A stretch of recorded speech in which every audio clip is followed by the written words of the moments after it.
Hello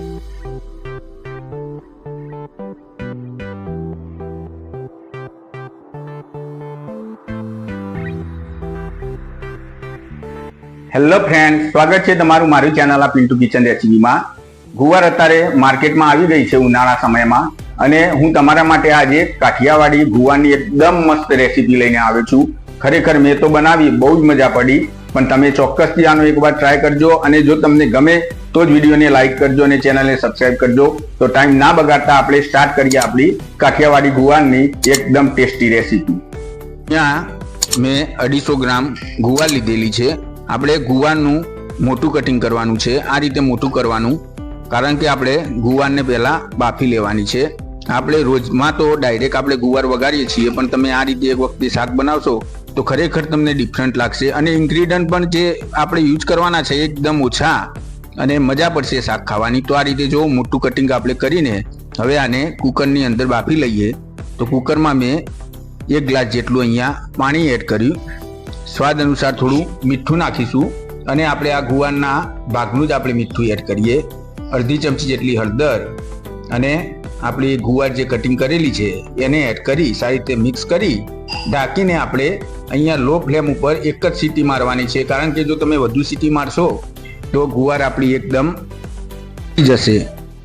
ત્યાં સુધી આપણી ગુવાર બફાય ત્યાં સુધી આપણે મસાલા તૈયાર કરી લઈએ। તો એના માટે આપણે 8 થી 10 લસણની કળી, એમાં આપણે 2 ચમચી જેટલું મરચું પાવડર અને થોડું મીઠું એડ કરીશું, જેથી આપણું લસણ એકદમ મસ્ત ક્રશ થઈ જાય।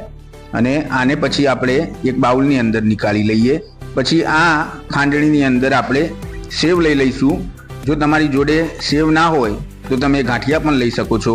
તો આ સેવને પણ આપણે ખાંડીને એનો પણ આપણે ભૂકો કરી નાખીશું, અને આને પણ આપણે એ જે બાઉલમાં આપણી લસણની પેસ્ટ નીકાળેલી છે એમાં રાખી લઈએ। પછી મેં અહીંયા 2 ચમચી જેટલો સિંગદાણાનો ભૂકો તૈયાર કર્યો ખાંડણીની અંદર, તો એ આપણે સિંગદાણાના ભૂકાને એડ કરી લઈએ। હળદર પાવડર આપણે અડધી ચમચી જેટલો એડ કરી લઈશું। ધાણા જીરું પાવડર અહીંયા વધુ લેજો, કારણ કે ગુવારના શાક જોડે ધાણા જીરું પાવડરની જે ફ્લેવર આવે છે બહુ જ મસ્ત આવે છે। સ્વાદ અનુસાર મીઠું તમે થોડું માપનું નાખજો, કારણ કે ઓલરેડી આપણે ગુવારની અંદર નાખ્યું હતું। અને અડધી ચમચી જેટલી ખાંડ અને ગરમ મસાલા પાવડર એડ કરી અડધો લીંબુનો રસ નીચોવી લઈએ। સારી રીતે આને મિક્સ કરી અને થોડું પાણી એડ કરીશું, જેથી આની પેસ્ટ બની જાય। આપણે આ પેસ્ટને ગુવારના શાક જ્યારે વઘારીએ એટલે આ પેસ્ટનો આપણે એમાં મસાલામાં ડાયરેક્ટ યુઝ કરીશું। આપણે બીજા કોઈ મસાલા કરવાના આમાં નથી। તો આની તમે આ રીતે પેસ્ટ બનાવી લેજો। પછી પેસ્ટને સાઈડમાં મૂકી અને હવે આપણે આપણી ગુવારને ચેક કરીએ। તો અહીંયા જો આપણી ગુવાર મેં એક સીટી લગાવી દીધી છે, મસાલા તૈયાર થયા એટલામાં ગુવાર બફાઈ ગઈ છે। હું તમને ચેક કરીને બતાવું।